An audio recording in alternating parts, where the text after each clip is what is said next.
पास, तो m क्या हो गया 0। ये किसका डायमेंशन हो गया, लीनियर वेलोसिटी का। ऐसे ही हम एंगुलर वेलोसिटी का डायमेंशन निकालते हैं।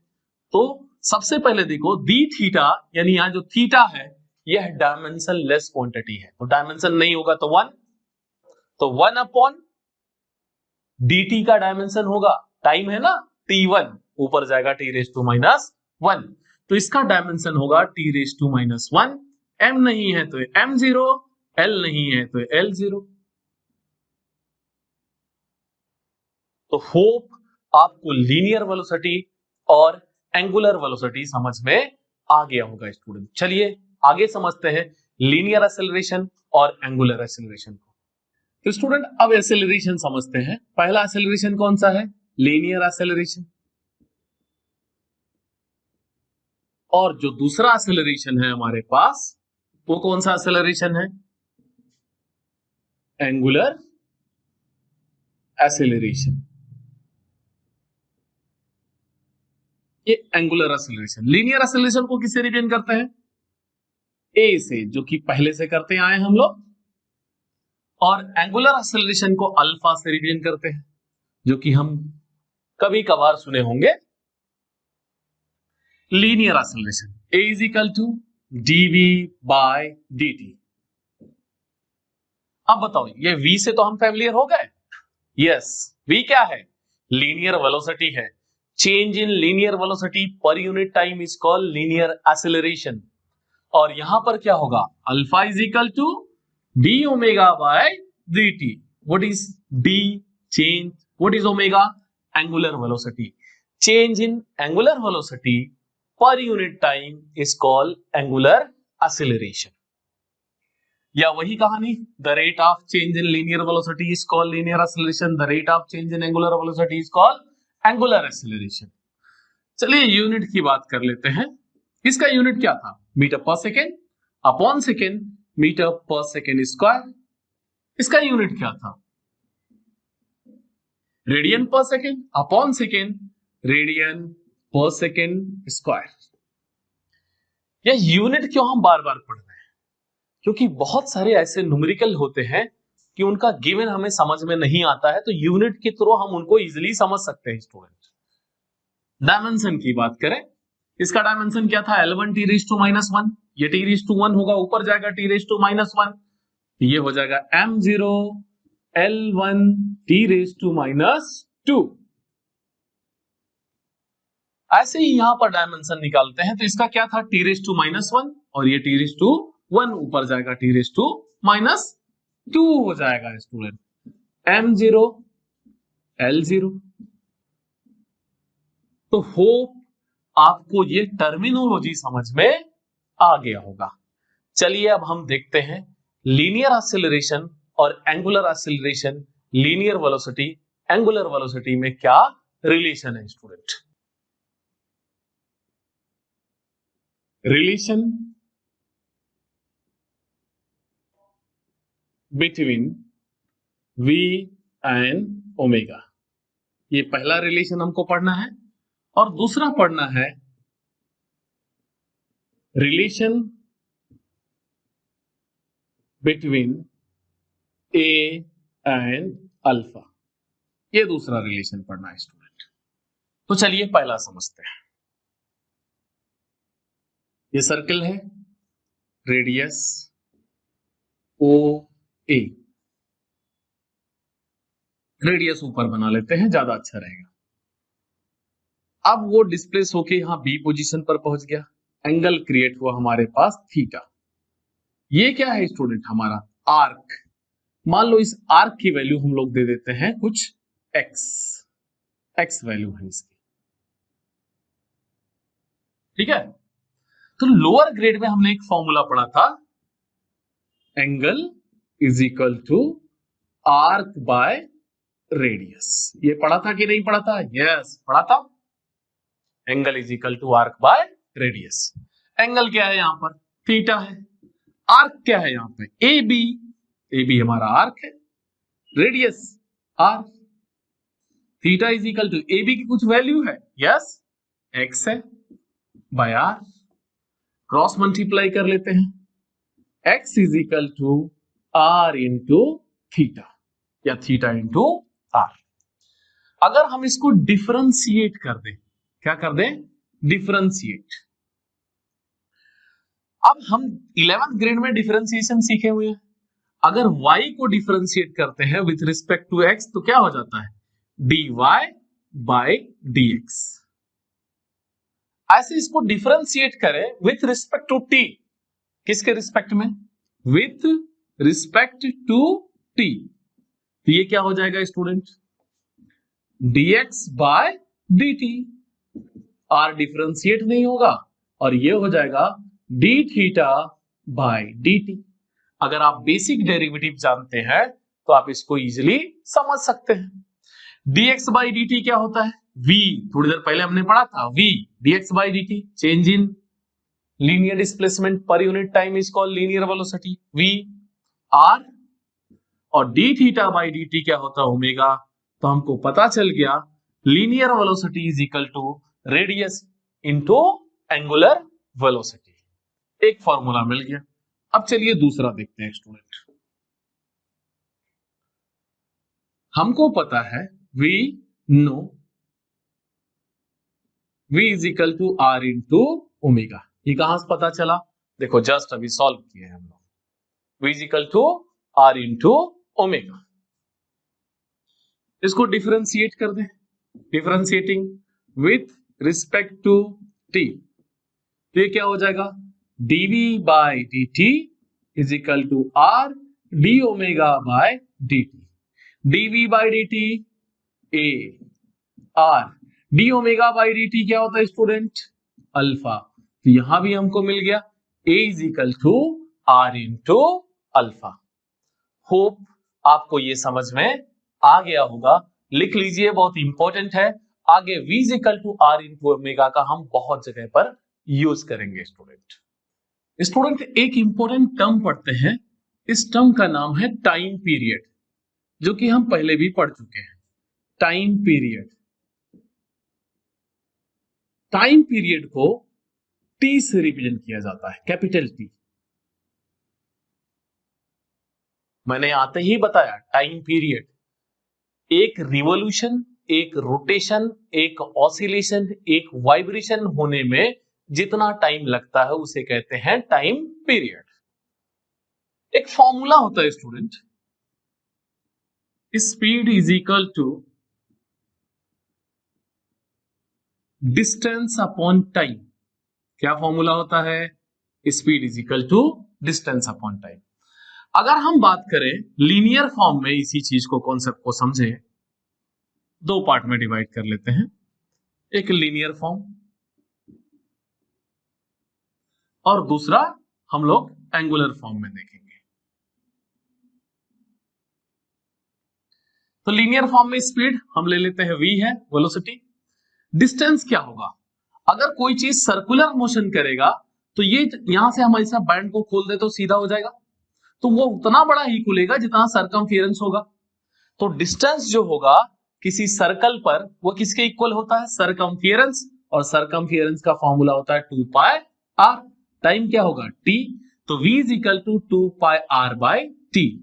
और हम टाइम पीरियड पढ़ रहे थे, तो टाइम पीरियड का फॉर्मूला हो जाएगा t is equal to 2 pi r by v। ये किसका फॉर्मूला है, टाइम पीरियड का। आगे सुनो, अगर हम एंगुलर स्पीड को लेते हैं तो यहां पर स्पीड ओमेगा हो गया। डिस्टेंस क्या होगा, तो देखो यहां से कोई चीज ऐसे मूव करेगा, यहां एंगल कितना होगा, थीटा। ऐसे पूरा यहां तक आ गया ऐसे, तो ये 180 डिग्री पूरा घूम गया, तो एक राउंड ले लिया तो 360। यहां पर जो डिस्टेंस होगा एंगल के फॉर्म में हम मेजर करेंगे, वो क्या होगा 360, दैट इज 2 पाई, और टाइम क्या होगा t, तो omega is equal to 2 pi by t। और टाइम पीरियड क्या मिलेगा, t is equal to 2 pi by omega. यह टाइम पीरियड का फॉर्मूला है, यह एंगुलर फॉर्म में, यह लीनियर फॉर्म में स्टूडेंट। अब टाइम पीरियड से जुड़ा हुआ एक टर्म है, उस टर्म को हम कहते हैं फ्रीक्वेंसी।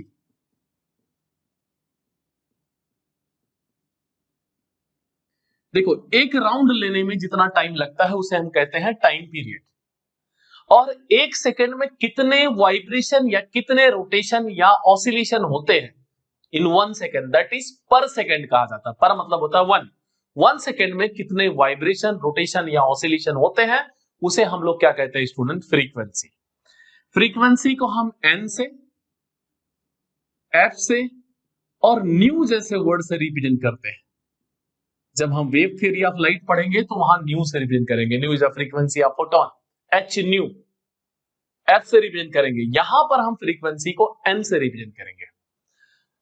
तो फ्रीक्वेंसी का अगर फॉर्मूला पढ़े, एन इज इक्वल टू होता है 1/t, 1/t। और फ्रीक्वेंसी का जो यूनिट होता है स्टूडेंट, टाइम का यूनिट क्या था? टाइम पीरियड का सेकेंड, ऊपर जाएगा तो यह यूनिट होता है सेकेंड यूनिवर्स। एक साइंटिस्ट थे, उस साइंटिस्ट का नाम हर्ट्ज था, और हर्ट्ज ने ही फ्रीक्वेंसी को कुछ बताया था, इसलिए यूनिट HZ लिखा जाता है, हर्ट्ज। अब फ्रीक्वेंसी का हम लोग फॉर्मूला डिराइव करते हैं स्टूडेंट। देखो, n is equal to 1/t की, देखो t का फॉर्मूला लीनियर फॉर्म में 2πr/v है, तो यहां पर हो जाएगा 2πr/v, v ऊपर जाएगा, n इज इक्वल टू हमको मिल जाएगा v/2πr। यह फ्रीक्वेंसी का फॉर्मूला हो गया। और यहां से वेलोसिटी निकालना हो, linear velocity in the terms of frequency, तो हमको फॉर्मूला मिल गया v is equal to, cross multiply करेंगे 2πrn। बहुत इंपॉर्टेंट फॉर्मूला है सब स्टूडेंट। एंगुलर फॉर्म में देखते हैं, n is equal to 1/t, 1/t क्या है हमारा? 2π/ω। हम यहां पर रखेंगे 2π/ω, ओमेगा ऊपर चले जाएगा, n इज इक्वल टू ω/2π। और ओमेगा निकालना चाहे तो क्या हो जाएगा? Omega is equal to 2πn। बहुत ही इंपॉर्टेंट फॉर्मूला है स्टूडेंट। तो होप आपको फ्रीक्वेंसी और टाइम पीरियड समझ में आ गया होगा स्टूडेंट। तो स्टूडेंट, आज के लेक्चर में बस इतना ही। अगले लेक्चर में हम देखेंगे सेंट्रीपिटल फोर्स क्या होता है, सेंट्रीफ्यूगल फोर्स क्या होता है, दोनों में क्या डिफरेंस है। उसके बाद हम देखेंगे time period of conical pendulum क्या है। Thank you student, bye, take care.